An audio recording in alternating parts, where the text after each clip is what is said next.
Clothes never wear as well the next day, and your hair never falls in quite the same way.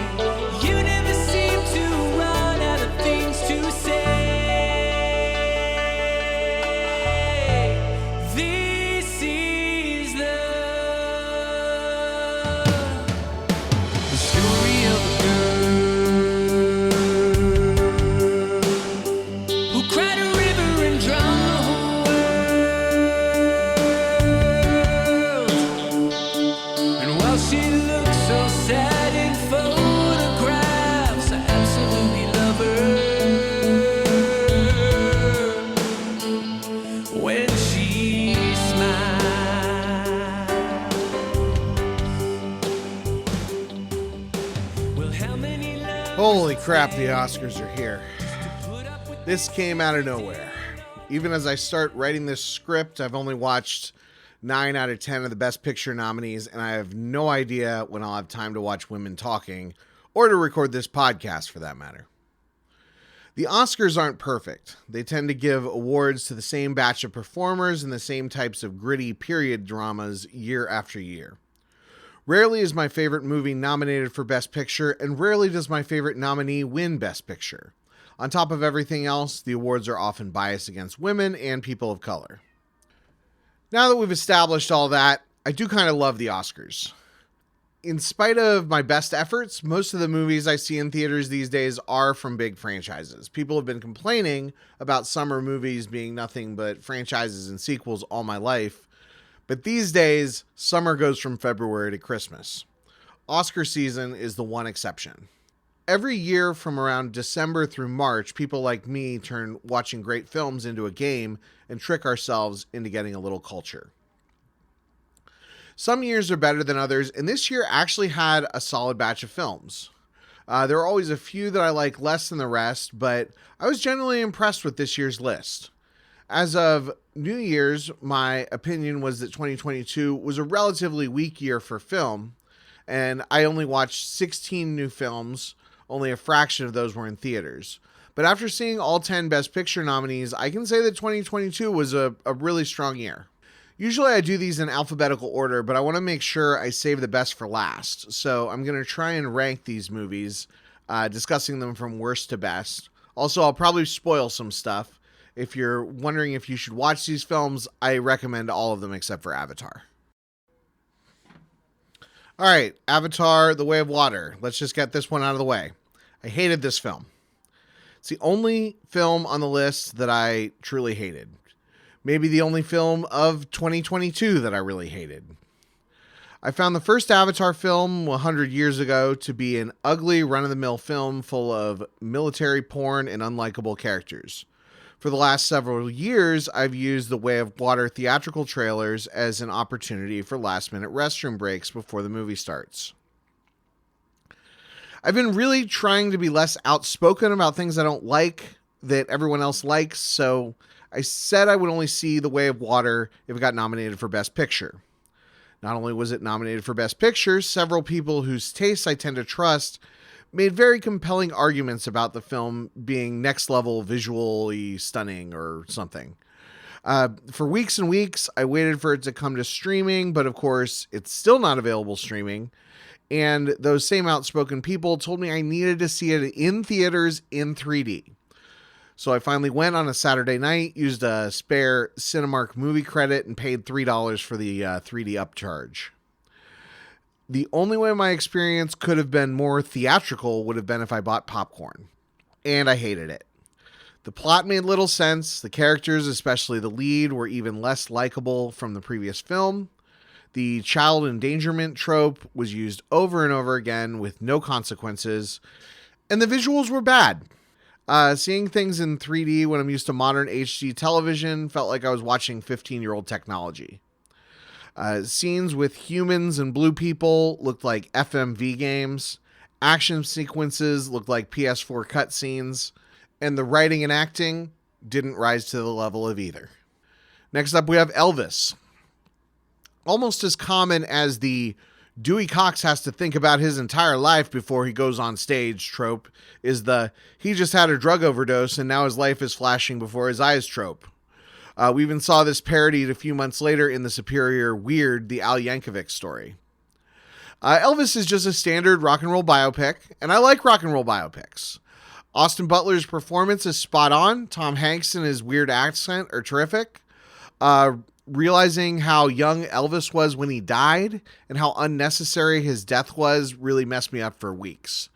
My only issue with Elvis is that it had a few moments that it could have risen above the standard biopic tropes and instead was just sort of run-of-the-mill.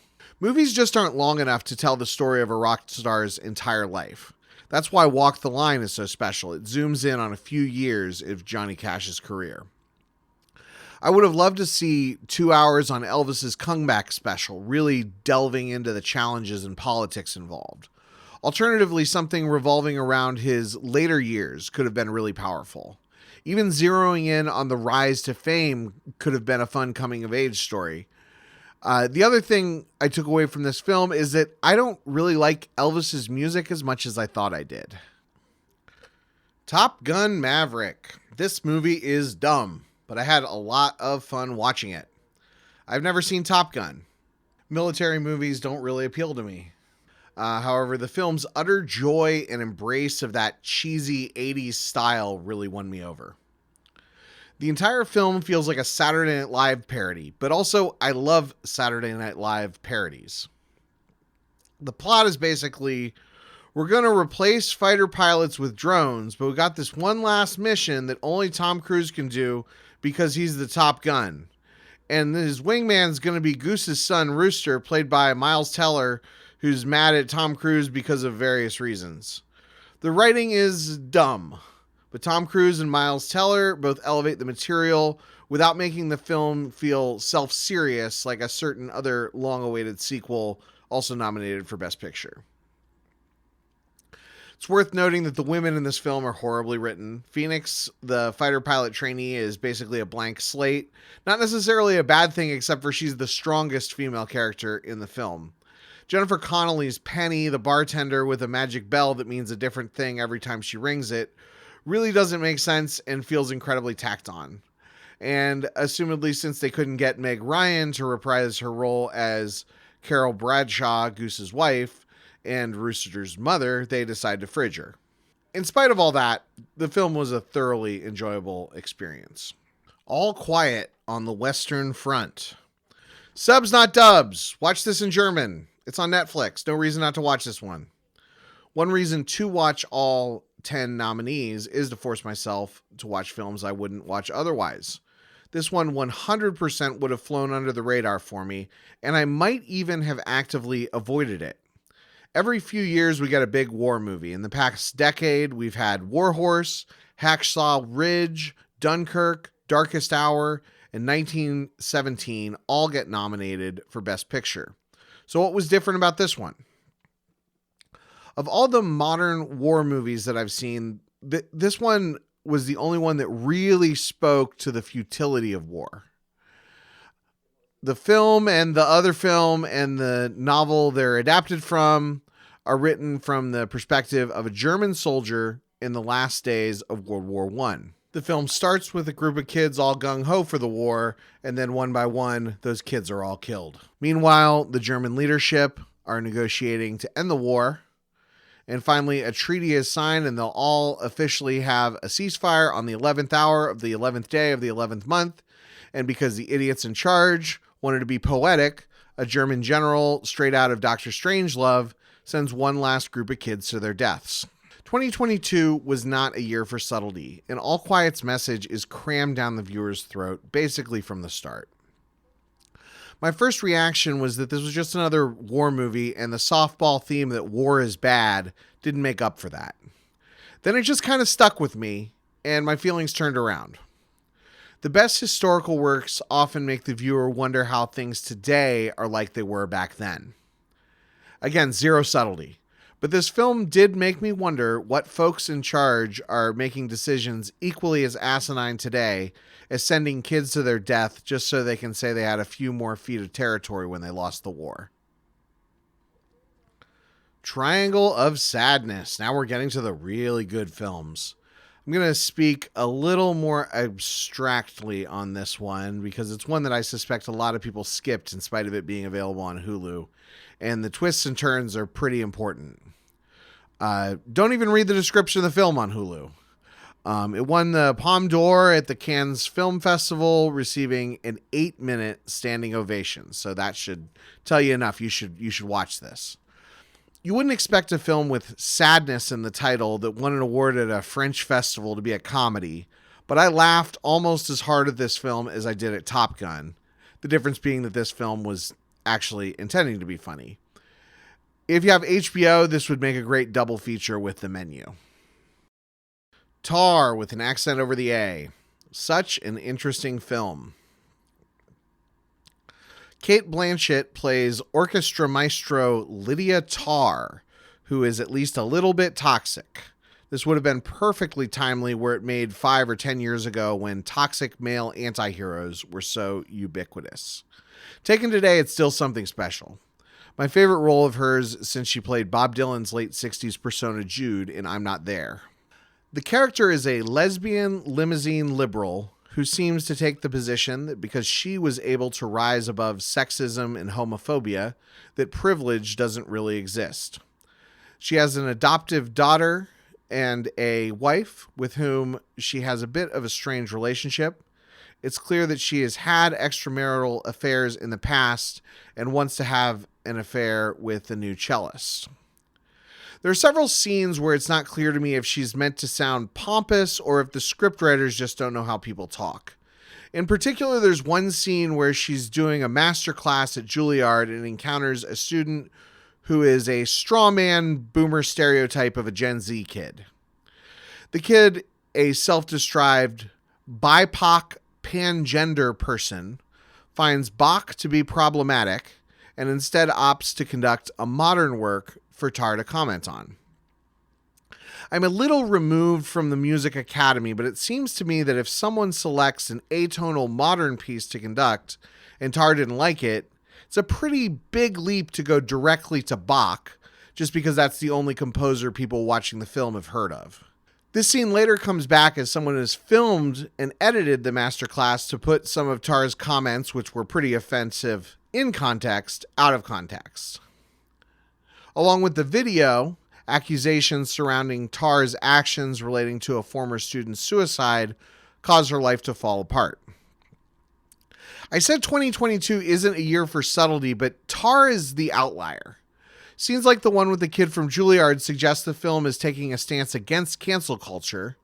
Other moments, like when Lydia threatens a small child, make it clear that she's not the hero, but you're maybe still meant to root for her.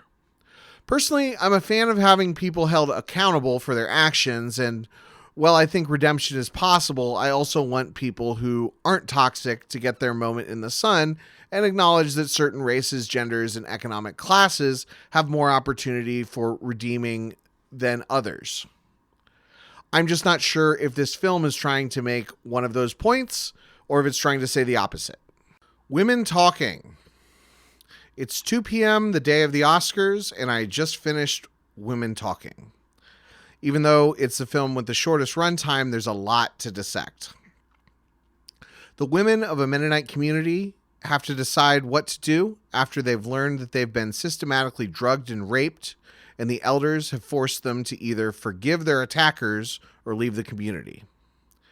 It's got major 12 Angry Men vibes, but the nature of the crimes make the film a difficult watch. That said, the writing, character work, and performances managed to leave you feeling hopeful. This is the perfect example of why I watch every Best Picture nominee. I would never have seen this movie were it not nominated, and it is certainly going to stick with me.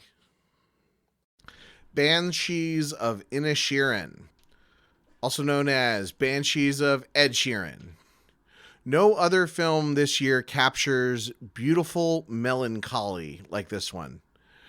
The film centers around Colin Farrell and Brendan Gleeson as friends in a small Irish island. The two spend their days relaxing with a beer at the local pub until Brendan Gleeson's character decides he wants to focus on making music and randomly doesn't want to see Farrell's character anymore. I'm a millennial, so of course I struggle with depression. It comes and goes, but I'm often nostalgic for some of the more depressing times in my life. Banshees gives me those exact same feelings. Part of me knows that their lives are terrible. Their food is gray slop. They've got no reason to get up in the morning. And if the one thing holding things together for a person goes away, they snap and do something stupid. Still, being able to get up and go straight to the pub and sip on a Guinness all morning while staring into the sea sounds pretty nice. The Fabelmans, Steven Spielberg's fictionalized autobiography. I really like this film. More than any other film that I saw this year, it made me want to make things. I literally went on Amazon the next day and looked for a Lego train set to try and imitate Sammy Fabelman's first video. I didn't pull the trigger, but it's something that I could definitely see myself doing. Seeing him make movies with his friends in high school and editing them using whatever tools were available reminded me of being a teenager overdubbing my acoustic guitar with my 2 tape decks and eventually getting an old Tascam 488 8-track recording set up. It brought on nostalgia, but more than that, it reminded me that I can make things, that I can still do things, that I can still create. The Fabelmans also just has these moments that are weirdly specific and clearly come straight from Spielberg's personal experience. His sister overreacting to Sammy making a video of their mother dancing in front of headlights. His mother having a manic episode and driving them towards a tornado. A silly film he made about senior skip day, where a creative choice unintentionally and entirely destroys the psyche of his anti-Semitic bully. Obviously, my experience is nothing like Spielberg's. I'm not Jewish or from any kind of minority, but I did get picked on in school. And I grew up in the 90s and 2000s, not the 50s and 60s, but still there's something about that experience of being a creative teenager and people not quite understanding, even if they want to support you and everything you do, that I think the Fabelmans uniquely characterizes in a way. And I don't know. It made me feel seen and it made me want to make things. And I can't ask any more of a film than that. Everything, everywhere, all at once. This movie is all things to all people. I've started to hear a little bit of backlash on the film, suggesting that it's not the greatest film ever made and that it's sucking up all the oxygen in the room and stuff like that. But here's the thing. There are still people who have not seen this movie out there. This was one of those movies that I saw a preview for and was scared to death it would come to one art house theater in town for 1 week and I'd forget the title and I'd never get to see it. It did come to the first run theater, but I made sure to see it as soon as I could in the spring of 2022. Doctor Strange was also coming around that time, and I just wanted to be able to say that Doctor Strange was the second best multiverse movie that I'd seen in 2022. Sure, I'm the hipster, contrarian, and everything, but I liked this movie before it was cool. The film blends comedy, science fiction, world building, and genuine heart for something that's just perfect. I love hot dog fingers so much. Michelle Yeoh is amazing. I love the premise that she's the worst version of herself, which means she has access to all the best versions of herself in the multiverse. I love the everything bagel and the idea that if everything exists in the multiverse, then nothing matters, because with every decision we make, every possible decision, and yet love conquers all. For the first time since at least 2006 or 2007 with Little Miss Sunshine and Juno respectively, my favorite movie of the year was nominated for Best Picture. I even checked my math on that. There were a few rough years in the early 2000s, but Best Picture nominees weren't great those years either. That's all I got for you. Hopefully I get this edited and uploaded before the show, but either way, those are the Best Picture nominees and my thoughts on them. Again, I recommend watching all of them except for Avatar, regardless of who wins. We'll see you next year. This is the story of the dumb. She tied me up so good, but it's wrong.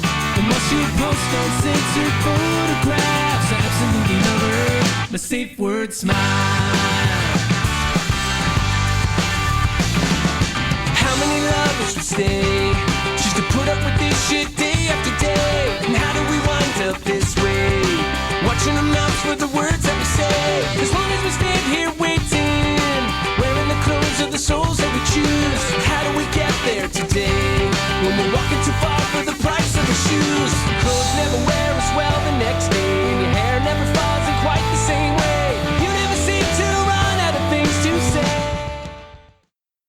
This podcast is a production of the KendallCast Podcast Network.